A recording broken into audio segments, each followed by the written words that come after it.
What's up mga ka-Big Bites? First Hinebra trade ito, sakto sa quarterfinals. Pero bago ka sana magpatuloy sa panunood ay huwag mong kalimutang mag-subscribe sa aking YouTube channel.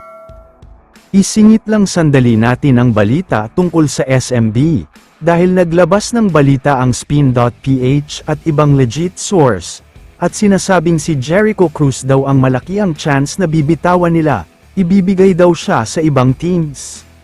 Ang posible daw na pupuntahan niya ay Converge Fiber X Surs, pero maliban kay Cruz ay may iba pa silang bibitawan. Madami kasing first round pick ang Converge, kaya gustong makuha yan ng SMB para makapag-rebuild. Sa kabilang banda, patuloy na ipinapakita ng Barangay Hinebra ang kanilang lakas, lalo na sa dominanteng panalo nila sa mga huling laban nila, kung saan hindi nila binigyan ng pagkakataong makahabol ang mga kalaban. Isa sa mga dahilan ng kanilang tagumpay ay ang mahusay na kombinasyon ni Holt, Abarrientos at Rosario. Malaki ang naging kontribusyon nila sa opensa at depensa, kaya naman lalong tumaas ang tsansa ng Hinebra na mag-champion. Ngunit marahil napansin nyo rin ang biglang pagbagsak ng laro ni Maverick Ahanmisi.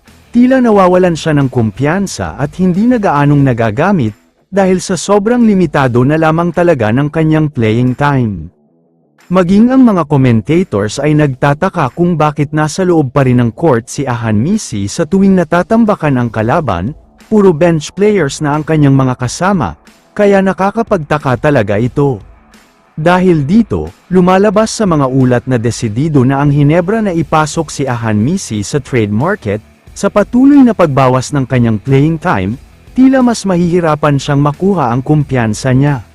Bukod kay Ahanmisi, isasama rin daw sa trade si Isaac Go, dahil sa kanyang matagalang recovery, tila mas makabubuti daw para sa Hinebra kung maililipat siya sa isang team na magbibigay sa kanya ng mas maraming oportunidad. Ang target naman ng Hinebra ay makuha ang explosive guard ng TNT na si Mikey Williams. Aminado si Mikey na gusto na niyang bumalik sa PBA, bagamat nais din niyang muling magsuot ng TNT jersey, tila hindi na siya parte ng plano ng team ngayon. Sa isang panayam, sinabi ni Mikey na masaya siya sa posibilidad ng pagbabalik niya sa liga kahit ano ang team na kumuha sa kanya. Dagdag pa niya, isang malaking biyaya talaga kung mapupunta siya sa Barangay Hinebra. Kaya naman kung kayo ang tatanungin, ano ang masasabi nyo sa big news na ito?